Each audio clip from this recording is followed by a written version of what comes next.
রণে বনে জলে জঙ্গলে যেখানেই থাকিবে আমাকে স্মরণ করিবে, আমি তোমাকে সকল বিপদ থেকে রক্ষা করিব। জয় বাবা লোকনাথ। সেদিন চলে গেছিলাম বাবার কাছে চাকলা ধামে। অনেকগুলো কারণের জন্য গেছিলাম, তার মধ্যে প্রধান দুটি কারণ হলো, এক, আমি আমার শরীরের কন্ডিশন থেকে অনেকটাই ভয় পেয়ে গেছিলাম, আর তারপর আমার জব প্লেস কনফার্ম হওয়ার পরে আমার বাবার কাছে আর যাওয়া হয়নি।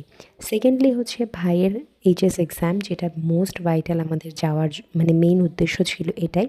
তো সকাল সকাল বেরিয়ে পড়েছিলাম রেডি হয়ে, আর আমি এই পিয়ারের ড্রেসটার সাথে মায়ের একটা প্যান্ট পেয়ার আপ করেছি। তোমরা ভিডিওতে দেখে কেমন লাগছে কিন্তু কমেন্ট করে জানিও।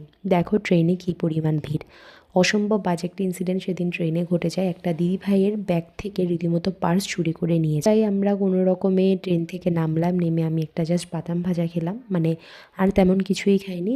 অ্যান্ড সবথেকে বড় ব্যাপার হচ্ছে ওখানেই আমার একটা পিসির বাড়ি আছে। তো অনেকটা বেশি ডিস্টেন্স না, মোটামুটি খুব অল্প সময়ের মধ্যেই মন্দির থেকে যাওয়া যায়।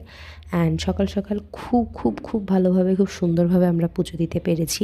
বরাবরই এই মন্দিরে যেতে আমার ভীষণ ভালো লাগে। শুধু এই মন্দির কেন, মানে মন্দির মানেই সেখানে একটা আধ্যাত্মিক স্থান, আধ্যাত্মিক জায়গা। সেখানে গেলেই মনে একটা আলাদা রকম প্রশান্তি আসে। তো এই জায়গাটাও তার ব্যতিক্রম নয়। অ্যান্ড ভাই এসেছিলো ডিরেক্টলি অ্যাডমিট কার্ড নিয়ে স্কুল থেকে। আর এই পুতুলটাকে দেখো, এত দুষ্টু, এত শান্ত হয়ে বসে আছে, বিকজ ও তখন ঘুম থেকে উঠেছিল। তারপর আমরা রাজভোগ প্রসাদ গ্রহণ করলাম বাবার সবাই মিলে, এবং অসাধারণ খেতে ছিল প্রসাদ। তারপর চলে গেছিলাম অসম্ভব সুন্দর একটা জায়গায়। বিশ্বাস করো, আমি কত বছর পর যে এত সুন্দর জায়গা দেখেছি, মানে আমার নিজেরও মনে পড়ছে না। কি গাছ নেই, বিট গাছ, পটল গাছ, শিম গাছ, বাঁধাকপি, ফুলকপি, ওলকপি, পালং শাক, ধনে পাতা, সমস্ত। এটা হলো বেসিক্যালি আমার দাদার শ্বশুর বাড়ি।